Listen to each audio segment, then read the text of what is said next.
I was a Makarov.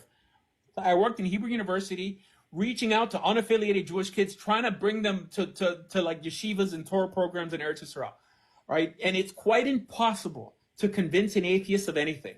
However, if they would give me half the money that they waste on Kiruv to bring Christians to Judaism, I would get 100 times more Christians, right? Even dropping Jesus.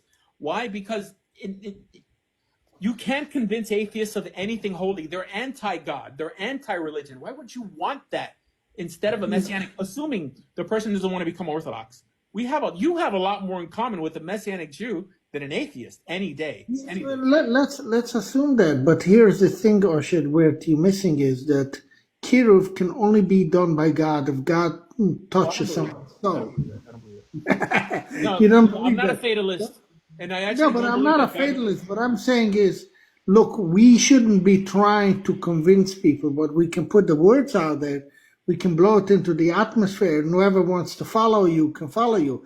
For example, my wife has been listening to you for quite a few years and learned a lot from your talks.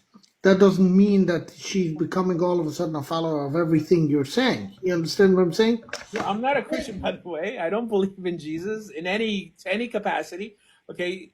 However, in life, the choice typically isn't between what's horrific and what's utopian, but between what's good and what's better.